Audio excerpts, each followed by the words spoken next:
Hello friends, good morning. Welcome to our channel Target with Lalan Sharma. Today we will discuss about electric field due to charge distribution. आइए देखते हैं। तो ये विद्यार्थी electric field due to charge distribution का दूसरा video है। तो जिसमें हेडिंग है आज का electric field produced due to a linear charge distribution of finite length. तो विद्यार्थी हमें केवल समझाना है, आप सावधानी पूर्वक सुनिए और देखिए। हाँ, तो इसमें एक फिनिट लेंथ का वायर है जिसका लेंथ क्या है, एल है। इस वायर के परपेंडिकुलर स्मॉल ए डिस्टेंस पर एक पॉइंट पी है जिस पर हमें इलेक्ट्रिक फील्ड फाइंड करना है। तो इसके लिए हम वायर पर एक एलिमेंटल लेंथ ले लेते हैं जिसका चार्ज डी क्यू है। ध्यान दें, एक एलिमेंटल लेंथ ले लेते हैं जिसका चार्ज डी क्यू है। इस एलिमेंटल लेंथ के कारण पॉइंट पी पर इलेक्ट्रिक फील्ड हो जाएगा dE equal to k d q upon r square. ध्यान दें, हाँ यस। अब एलिमेंटल लेंथ जो लिए हैं ये हम यहां आर मान लिए हैं। देखिए हमारे न्यूमेरिकल में जो हमको दिया है फिनिट लेंथ का वायर है जिसका लेंथ कैपिटल एल है। इससे स्मॉल ए डिस्टेंस पर एक पॉइंट पी है जिस पर हमें इलेक्ट्रिक फील्ड फाइंड करना है। इतना ही हमें मतलब नोन है हमारे पास। यस, अब यहां से देखिए, यहां से ये कोना नीचे वाला जो है ये -θ2 एंगल बनाएगा। ये नीचे की वजह से निगेटिव लिया जाएगा और ऊपर वाला θ1 एंगल बनाएगा। इतना नोन वैल्यू है तो हमारा आंसर भी इतने में होना चाहिए। अब यहां पे हमें इलेक्ट्रिक फील्ड फाइंड करना है। इसके लिए हम एलिमेंटल लेंथ लेते हैं जो कि यहां से थीटा एंगल पर है। देखिए एलिमेंटल लेंथ लेते हैं जो कि यहां से थीटा एंगल पर है। एलिमेंटल लेंथ अपना छोटा सा एंगल डी थीटा बनाएगा। हाँ यहां देखिए, तो जब इसको आगे बढ़ाएंगे तो ये डीई हो जाएगा।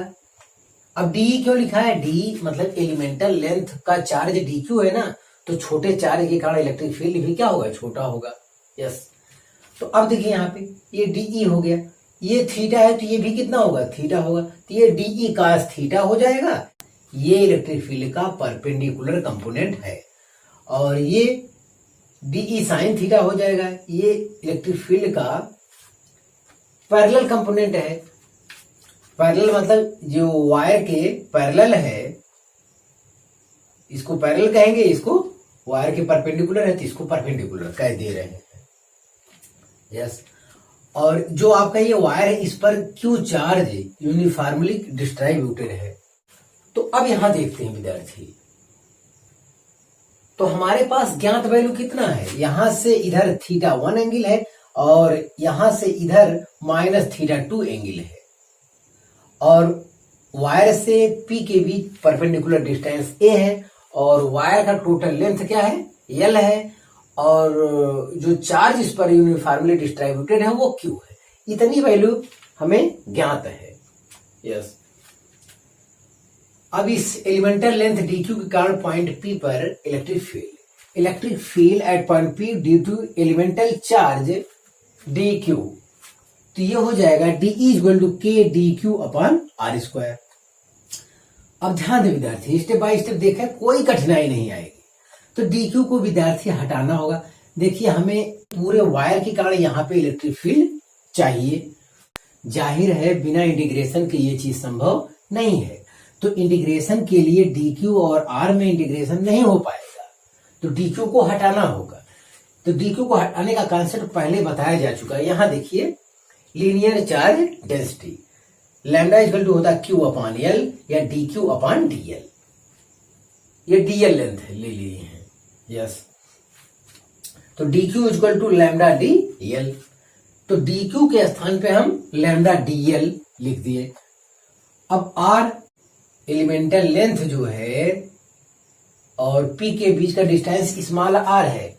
ये न्यूमेरिकल में गिवन नहीं है हमको, ये अपनी सुविधा के लिए हमने लिया है, तो जाहिर है हमें हटाना होगा। तो आर को हटाना है, तो आर को हटाने के लिए हमने यहां से देख लीजिए ये ट्रिंगल जो आपका बन रहा है, ये cos थीटा का फार्मूला लगा दिया, cos theta equal to base upon hypotenuse, cos theta equal to base upon hypotenuse. तो यहां से देखिए r यहां कर दिए तो cos थीटा नीचे, a अपान cos थीटा आया, 1 अपान cos थीटा को लिख सकते हैं sec थीटा, तो a sec थीटा मतलब स्मॉल r के स्थान पे a sec थीटा हम लिख सकते हैं।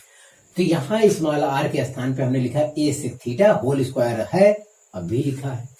अब बताइए, अब यहां थीटा के टर्म में आ गया, ऊपर dl है, तो dl का भी इंटीग्रेशन नहीं हो पाएगा, उसे हटाना पड़ेगा, क्योंकि पूरा वायर कवर करने के लिए लिमिट जो होगा नीचे -θ2, इसके ऊपर +θ1, तो -θ2 से +θ1 हमको लिमिट लेना है, तभी पूरे वायर के कारण पॉइंट P पर इलेक्ट्रिक फील्ड आ पाएगा। इसके लिए जब तक d थीटा नहीं मिल जाता तब तक हमारा इंटीग्रेशन हो नहीं पाएगा, तो जाहिर है विद्यार्थी dl को हटाना पड़ेगा।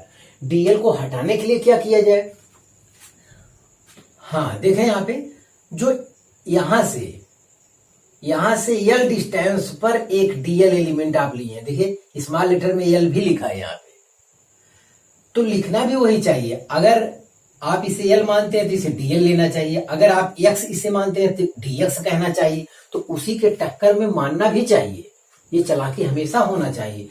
L लेंथ तो dl element, x length dx element, इस टाइप से लेना चाहिए। अब यहां से देखें इस ट्रेंगल में tan theta equal to L upon A होता है, tan theta equal to perpendicular upon base, ये किए हम, तो L इक्वल टू यहां से लिख लेते हैं A tan theta, L equal to A tan theta. अब इसका थीटा के रिस्पेक्ट में डिफरेंशिएशन कर देते हैं, तो dl upon d theta is equal to A tan theta का डिफरेंशिएशन सेक स्क्वायर थीटा, और थीटा के सापेक्ष थीटा का 1 होता है, यस। तो dl इक्वल टू आया A sec square theta d theta. तो विद्यार्थी dl के स्थान पे यही चीज हमको हटाना होगा, तो अब तुरंत यहाँ पे लौट आइए आप, dl के स्थान पे आप रखेंगे A sec square theta d theta, हमने लिखा भी, तो हम देख रहे हैं सेक स्क्वायर थीटा कैंसिल हो जाएगा, एक A से एक A भी कैंसिल हो जाएगा, लेकिन नीचे एक A बचेगा, तो d इक्वल टू आया k lambda d theta upon A। तो k आप जानते होंगे 1/4πε0 है, इसका मान 9 × 10⁹ होता है। हाँ तो यस विद्यार्थी, तो ये dE आ गया, ये dE ये वाली वैल्यू आई है। अब इसका component d cos theta perpendicular वाला आएगा और d sin थीटा पैरेलल वाला आएगा, तो अलग अलग निकालते हैं। तो ये जो परपेंडिकुलर वाला आया है dE cos थीटा, एक एलिमेंट के कारण आया है, तो ये परपेंडिकुलर वाला टोटल मतलब सभी एलिमेंट के कारण यहाँ पे आना चाहिए। तो सभी के लिए क्या करना होगा, इंटीग्रेशन, एक एलिमेंट के कारण d cos थीटा, दूसरा एलिमेंट लेंगे तब फिर प्लस d cos थीटा, तीसरा एलिमेंट लेंगे फिर प्लस d cos थीटा, ऐसे में पूरा वायर कवर हो जाएगा। तो हर एलिमेंट निकाल के प्लस करना ये काफी कठिन है, इस समस्या के हल के लिए इंटीग्रेशन का प्रयोग किया जाता है। तो ये हो जाएगा dE cos थीटा, इंटीग्रेशन लगा दिए, लिमिट -θ2 से +θ1 लगा दिए, तो dE की वैल्यू हम लोग निकाल चुके हैं, तो ऊपर से हम रख रहे हैं, तो k lambda upon A d theta, और ये cos थीटा यहाँ पे है ही है, तो k lambda upon A constant हमने बाहर कर लिया, तो अंदर आया cos theta d theta, cos theta का इंटीग्रेशन होता है sin थीटा, -θ2 से +θ1 लिमिट लगा दिया। अब upper limit minus lower limit, देखिए sin θ1 माइनस sin -θ2, और sin -θ बराबर होता है माइनस sin थीटा, तो ये माइनस जब बाहर आएगा तो ये हो जाएगा क्या, प्लस। तो यहां देखिए आपका आ गया E perpendicular k lambda upon A sin θ1 plus sin θ2, तो ये वाला कंपोनेंट आपको मिल गया। E परपेंडिकुलर टोटल कितना आएगा, E परपेंडिकुलर का जो फार्मूला होगा k lambda upon A in bracket sin θ1 plus sin θ2, yes ये आया। हमें E पैरेलल भी फाइंड कर लेना चाहिए, तो E पैरेलल, तो एक एलिमेंट के कारण E पैरेलल इतना आया, दो एलिमेंट के कारण +2 dE sin थीटा हो जाएगा, तीन एलिमेंटल लेंथ के कारण हो जाएगा +3 dE sin थीटा, इस टाइप से ऐड होता चला जाएगा। जब ऐसा केस आने लगे तो इंटीग्रेशन लगा देना चाहिए। तो इंटीग्रेशन लगा दिए ई पैरेलल वाले के लिए, D E sign theta, D E की वैल्यू हम लोग निकाल चुके हैं यहाँ पे, के लैम्डा डी थीटा अपान ए, और साइन थीटा यहाँ पहले से ही है, तो कांस्टेंट को हम बाहर ले लिए। अब साइन थीटा डी थीटा आ गया। साइन थीटा के इंटीग्रेशन विद्यार्थी होता है minus cos theta, yes, limit minus theta 2 से प्लस थीटा 1 ये लगेगा। अब upper limit minus lower limit रखते हैं, तो upper limit minus cos theta 1 minus, और इसका अपना माइनस हो गया plus cos theta minus theta 2। देखिए विद्यार्थी, cos minus theta equal to cos theta ही होता है, sec minus theta equal to sec theta ही होता है। कास और सेक के लिए नेगेटिव इफेक्टिव नहीं होता, ध्यान दें। तो इतना है, इसको प्लस को हम पहले लिख लिए, इस टाइप से यहां लिखा गया, ई पैरेलल इक्वल टू आ गया k lambda in bracket cos theta 2 minus cos theta 1। तो ई परपेंडिकुलर वाला कंपोनेंट विद्यार्थी आ गया, ई पैरेलल वाला हमको मिल गया, यस, तो दोनों मिल गया। For infinite linear charge distribution, अगर ये जो एल लेंथ का वायर है, अगर ये इनफाइनाइट लेंथ का वायर हो जाए तब क्या होगा? इनफाइनाइट लेंथ का वायर जब हो जाएगा विद्यार्थी, ध्यान दें, अब ये लेंथ बढ़ाइए, अब देखिए ये थीटा 1, देखिए जब आपने इतना इनफाइनाइट कर दिया, देखिए सीधा होने वाला है, इतने भी इतना सीधा हो गया, जब ये वायर और लंबा हो जाएगा और लंबा हो जाएगा तो ये थीटा 1 लगभग सीधा हो जाएगा, मतलब थीटा 1 जो एंगल हो जाएगा वो 90 डिग्री के इक्वल हो जाएगा। कब? जब ये वायर का लेंथ इधर इनफाइनाइट हो जाएगा तब। अब आइए नीचे भी बढ़ाइए, हाँ नीचे भी जब वायर को बढ़ाते बढ़ाते यहाँ आएंगे तो आप देखिए इतने में माइनस थीटा 2, इतने में थीटा 2 और बड़ा हो गया और बड़ा हो गया और बड़ा हो गया, ये मतलब बोर्ड तक ही लगभग सीधे की स्थिति में आ जाता है। और इनफाइनाइट लेंथ जब नीचे जाएगा तो ये एंगल क्या हो जाएगा? लगभग 90 डिग्री के आसपास हो जाएगा। तो यही चीज हमें आपसे बताना है। तो इसका मतलब है इस फार्मूले में हम हर जगह 90 रख देते हैं तो हमें हमारा इनफाइनाइट लेंथ के लिए, देखिए इनफाइनाइट लेंथ का कॉन्सेप्ट ये है, इसका फार्मूला यहाँ लिखा नहीं है बोर्ड पे, तो ऐसे केस में theta 1 equal to theta 2 equal to 90 हो जाएगा। तो साइन 90 प्लस साइन 90, साइन 90 मान 1 होता है, 1 प्लस 1 कितना आ गया? 2 आ गया। तो इनफाइनाइट केस के लिए ई परपेंडिकुलर का हम यहाँ फार्मूला लिख देते हैं, तो कितना आएगा? तो 2k लैम्डा अपान ए आ जाएगा। इसका डेरिवेशन हम लोग गॉस थ्योरम में विद्यार्थी करेंगे। तो k इक्वल टू क्या होता है? k इक्वल टू होता है 2, k इक्वल टू होता है 1 अपान तो हो गया ऊपर, यहां आएगा 4 pi epsilon naught into lambda upon A, 2 से काट देंगे, ये यहाँ पे आएगा 2 pi epsilon naught lambda upon A. इसका डेरिवेशन हम लोग करेंगे गॉस थ्योरम वाले चैप्टर में, उसका कंसेप्ट लगाकर, यस, जो कि यहाँ आया है, ध्यान दिया जाए। तो वहां के की वैल्यू रखा हुआ है डेरिवेशन के दौरान, तो यहाँ वहां पे ये आएगा, ये 2 से सरल करने पर गॉस थ्योरम में ये चीज दोबारा हम डेरिवेशन करेंगे, ध्यान दिया जाए विद्यार्थी। आ गया। अगर आप पैरेलल में रखना चाहें तो यहाँ पे देखिए, पैरेलल वाले केस के लिए आप देखें, काश 90 माइनस काश 90, काश 90 मान होता है 0, तो पूरा क्या आ गया?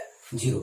तो पैरेलल वाले के लिए विद्यार्थी ई पैरेलल कितना आ जाएगा? 0 आ जाएगा।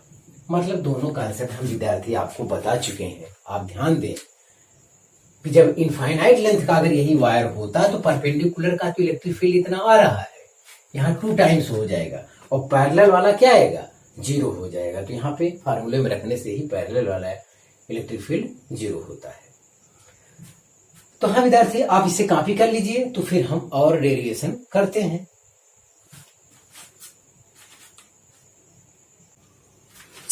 हाँ विद्यार्थी, अगला डेरिवेशन देखा जाए, intensity of electric field due to a uniformly charged ring. तो एक रिंग है विद्यार्थी जिस पर plus Q charge uniformly distributed है, इसका रेडियस ए है, ये हमको गिवन है, यस, और हमको फाइंड करना है इसके सेंटर से एक्स डिस्टेंस पर एक पॉइंट पी है जिस पर हमें इलेक्ट्रिक फील्ड फाइंड करना है। इसके सेंटर से एक्स डिस्टेंस पर एक पॉइंट पी है जिस पर हमें इलेक्ट्रिक फील्ड फाइंड करना है। तो इतना ही हमारी जानकारी में है, हमारा आंसर भी इतने में होना चाहिए। अब इस पॉइंट पर इलेक्ट्रिक फील्ड फाइंड करने के लिए पूरे रिंग को, ये रिंग विद्यार्थी इस टाइप से रहेगा, ध्यान दिया जाए, पूरे रिंग को छोटे छोटे एलिमेंटल लेंथ में डिवाइड कर लेते हैं। तो एक एलिमेंटल लेंथ यहां पे लिए हैं, एक एलिमेंटल लेंथ यहां लिए हैं और इसका चार्ज क्या हो जाएगा, dq हो जाएगा। और एक एलिमेंट लेंथ नीचे लिए तो इसका भी चार्ज क्या हो जाएगा, dq हो जाएगा। अब इस एलिमेंटल लेंथ से यहां p की डिस्टेंस क्या है, r है, यहां से r है। तो यहाँ पे जो खूबसूरती है विद्यार्थी, आप ये थोड़ा फिगर छोटा लग रहा है, आप देखिए यहाँ पे एक पॉइंट लीजिए, यहाँ पे पॉइंट देखिए, चाहे जहां से लेंगे आर हर जगह क्या मिल रहा है, कांस्टेंट मिल रहा है, आर कहीं वेरिएबल नहीं मिलेगा। विद्यार्थी ये चीज ध्यान दीजिए, ये देखिए, ये इस टाइप से आपका केस बनेगा। तो चाहे जहां से मिलाएंगे आर हर जगह क्या मिलेगा, ऊपर नीचे कहीं से भी लेंगे आर हर जगह से क्या मिलेगा, सेम मिलेगा। ये चीज है यहाँ पे, ये यहां से मिलाइए, यहां से मिलाइए, यहां से मिलाइए, चाहे जहां से मिलाएंगे आर हमेशा। तो ये इस टाइप से वास्तव में ये यूं रखा हुआ है और इसके सेंटर पे यहाँ इसके सेंटर से x डिस्टेंस पर पॉइंट P पर इलेक्ट्रिक फील्ड आपसे पहुंच रहा है। तो R हर जगह लेंगे, R हर जगह क्या आएगा, सेम आएगा। ये जानकारी में होना चाहिए। R जब सेम आएगा तो ये थीटा भी, ये थीटा विद्यार्थी हर जगह चाहे जहां से लेंगे ये थीटा हमेशा क्या आएगा, सेम आएगा। चाहे जहां से लेंगे, हर जगह से लेंगे, थीटा क्या आएगा, सेम आएगा। हाँ, तो थीटा सेम हो गया, यस।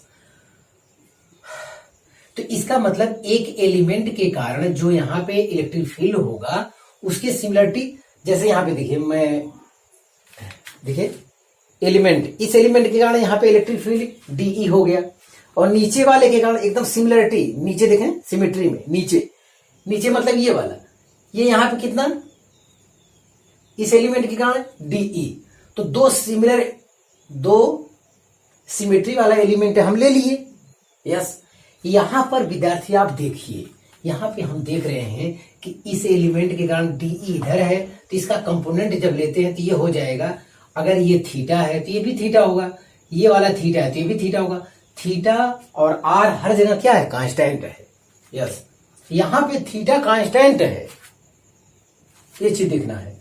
तो ये भी थीटा हो जाएगा, ये भी थीटा। अब इसका कंपोनेंट देखिए, ये डीई cos थीटा इधर, डीई sin थीटा इधर, और ऊपर इसके सिमेट्री नीचे वाले चार्ज एलिमेंट के कारण यहाँ पे इलेक्ट्रिक फील्ड डी वही वाला फिर रहेगा उतना ही, क्योंकि ये भी उतना ही डिस्टेंस आर रहेगा, यस।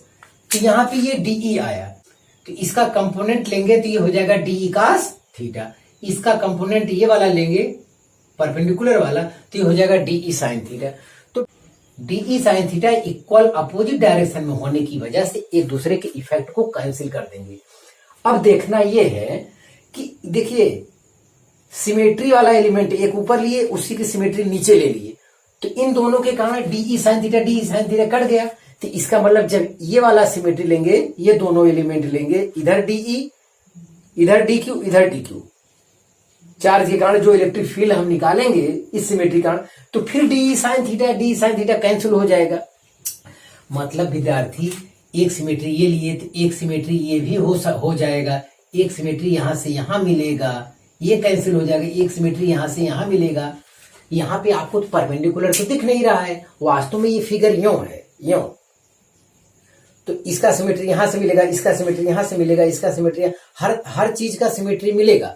और सिमेट्री में जो पेयर बन रहा है उसमें हमेशा क्या, डी sin थीटा कैंसिल होता चला जाएगा। मतलब एक एलिमेंटल चार्ज डीक्यू के कारण जो इलेक्ट्रिक फील्ड आ रहा है वो डीई cos थीटा आ रहा है, और टू एलिमेंटल चार्ज के कारण 2d cos थीटा, तीन एलिमेंटल चार्ज के कारण 3d cos थीटा। मतलब d cos थीटा ऐड होता चला जाएगा जब तक कि पूरा रिंग कवर ना हो जाए, यस। और हमेशा डी sin थीटा सिमेट्री के केस में कैंसिल होता जाएगा, मतलब इलेक्ट्रिक फील्ड में कोई योगदान नहीं करेगा। हम समझते विद्यार्थी, आप मतलब समझ चुके हैं, अब खत्म हो गया सवाल, इतना ही था। अब लौटते हैं, एक एलिमेंटल चार्ज डीक्यू कारण यहाँ पे electric field dE equal to आया के डीक्यू अपॉन आर स्क्वायर। एक के कारण आया डी cos थीटा, दूसरा वाला ले लेंगे तो 2d cos थीटा, ऐसे में पूरा वायर कवर हो जाएगा। तो पूरा वायर के लिए इंटीग्रेशन का सहारा लेते हैं हम लोग। तो रिंग के कारण यहां पर electric field E net equal to हो जाएगा integration dE cos theta. Integration summation का चिन्ह है, ये पूरा ऐड को दर्शाता है। यस, तो डी cos थीटा हो गया। अब विद्यार्थी डीई ऊपर हम निकाल चुके हैं, तो वो वैल्यू यहाँ पे रखते हैं, k d q upon r square, ये cos थीटा है।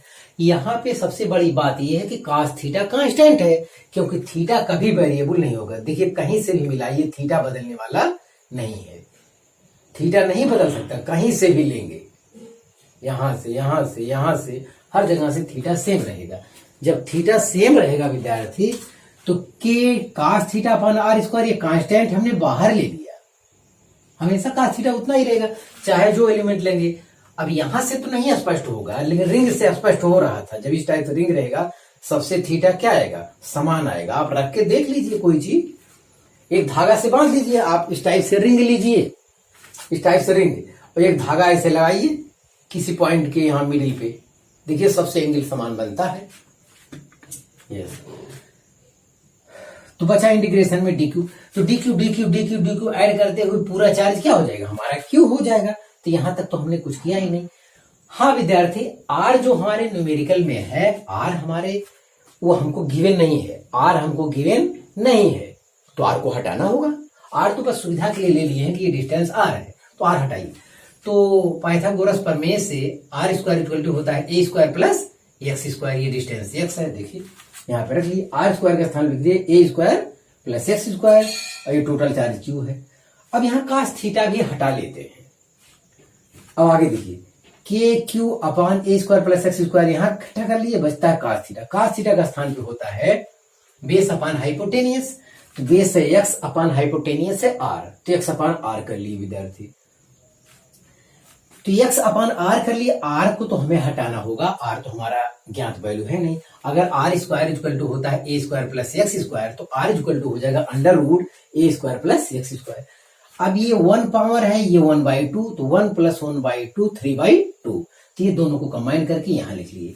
तो हमारा नेट इलेक्ट्रिक फील्ड जो विद्यार्थी आ रहा है, k q x upon a square plus x square whole power 3/2। एक चीज और विद्यार्थी, आंसर तो हमारा आ गया। यही जो है डेरिवेशन दोबारा हम मैग्नेटिक फील्ड में करेंगे, बायोसेवर्ट के कॉन्सेप्ट से वहां किया जाएगा। तो ये डेरिवेशन अगर यहां क्लियर कर लेते हैं तो ठीक है, नहीं क्लियर होता तो यही चीज मैग्नेटिक में भी फिर फार्मूला आएगा। यस, तो ये यहां पे हो गया। अब इसका स्पेशल केस पर भी गौर किया जाए। कह रहा है इफ x इक्वल टू 0, मतलब जब विद्यार्थी ये x को 0 कर देंगे तो p पॉइंट सेंटर पे नहीं आ जाएगा, देखिए सेंटर लिखा है। तो जब x को 0 करोगे, इसमें x इक्वल टू 0 रख देंगे तो क्या आएगा, x इक्वल टू 0 रखोगे तो क्या हो जाएगा, नेट इलेक्ट्रिक फील्ड क्या हो जाएगा, 0। इसका मतलब इस टाइप से कोई रिंग अगर है जिस पर चार्ज यूनिफॉर्मली डिस्ट्रीब्यूटेड है, इसके सेंटर पर इलेक्ट्रिक फील्ड कितना होता है, इसके सेंटर पर नेट इलेक्ट्रिक फील्ड 0 होता है। ये आपको जानना चाहिए, आपका कंसेप्ट यहाँ पे हो गया इसकी सहायता से। सेकेंड वाला case, if x is very very greater then a, अगर ये x का मान a के कंपैरिजन में बहुत बड़ा है, बहुत बड़ा ले लेंगे, अगर x का मान a के कंपैरिजन में बहुत बड़ा ले लेंगे, तो बहुत जब बड़ा लेंगे विद्यार्थी ये रिंग, अब यही किसी को, जैसे आप हेलीकॉप्टर देखते हो उड़ते हुए, तो आपको पॉइंट दिखता है, लगता है एक बिंदी जैसा कुछ है, ज्यादा दूरी होने की वजह से। जब बहुत ज्यादा ऊंचाई पर होता है तो आपको एक पॉइंट जैसा नजर आता है। तो ये भी ए वाला डिस्टेंस बहुत ज्यादा होने की वजह से ये रिंग जो आपको दिख रहा है, ये आपको पॉइंट नजर आने लगेगा। और पॉइंट जब आने लगेगा तो पॉइंट चार्ज के कारण यहां पर इलेक्ट्रिक फील्ड क्या हो जाएगा, तो हो जाएगा के क्यू अपॉन एक्स स्क्वायर। वही चीज देखिए यहां पे आया है, देखिए x is very very greater than a, then अगर एक्स का मान ए के कंपेरिजन में बहुत बड़ा है या ए बहुत छोटा है, बहुत छोटा है तो उसका स्क्वायर करेंगे और भी छोटा हो जाएगा, तो हम छोड़ देते हैं। यस, एक्स स्क्वायर को जब छोड़ देंगे तो एक्स स्क्वायर होल पावर 3/2, तो 2 कैंसिल हो जाएगा, यहाँ आएगा क्या, एक्स क्यू। अब एक एक्स से एक्स कैंसिल हो जाएगा, तो ई नेट इक्वल टू के क्यू अपॉन एक्स स्क्वायर। यही तो होता है विद्यार्थी, आपको फार्मूला तो आप पता चल गया होगा। कि पॉइंट चार्ज के कारण किसी पॉइंट पर इलेक्ट्रिक फील्ड का जो फार्मूला होता है यही तो होता है k Q upon r square. यहाँ एक्स है तो एक्स लिखा गया है। तो ये पॉइंट जैसा व्यवहार करने लगेगा कब? जब एक्स का मान ए के कंपेरिजन में बहुत बड़ा हो जाएगा तब। अब बड़ा में एक और केस भी ले सकते हैं। अगर एक्स का मान इनफाइनाइट, इतना बड़ा आप मान लिए, अगर आप एक्स को इतना बड़ा मान लिए उसे इनफाइनाइट कर देते हैं, तो जब एक्स को इनफाइनाइट कर देंगे विद्यार्थी तो इलेक्ट्रिक फील्ड क्या हो जाएगा? जीरो हो जाएगा। सेंटर पर भी इलेक्ट्रिक फील्ड जीरो, और अगर एक्स को इनफाइनाइट पर ले जाते हैं तो वहां भी इलेक्ट्रिक फील्ड क्या हो जाएगा? जीरो हो जाएगा। ये बता रहा है यस विद्यार्थी। तो हम समझते हैं आपको अपना डेरिवेशन कंप्लीट हो गया होगा और पूरी तरह से समझ में आ गया होगा। जितना हमें बताना था विद्यार्थी हम बता चुके। अगर यहाँ पे कोई चीज समझने लायक है कि ये आर डिस्टेंस पूरे रिंग पर चाहे जहां लेंगे, पूरे रिंग पर चाहे जहां लेंगे, हर जगह के लिए आर क्या होगा? सेम होगा, और हर जगह के लिए थीटा सेम होगा। और सिमेट्री वाला केस ऊपर नीचे लेंगे तो डी साइन थीटा कैंसिल हो रहा है, और ये वाला सिमेट्री जब लेंगे ऐसे में तो ये तो ऐसा है ना, इस टाइप से तो है नहीं रिंग, ये इस टाइप से तो इसका सिमेट्री यहां मिलेगा, इसका सिमेट्री यहां मिलेगा, इसका सिमेट्री यहां मिलेगा, सबका जोड़ा मिलेगा डी साइन थीटा। ये कैंसिल होता चला जाएगा।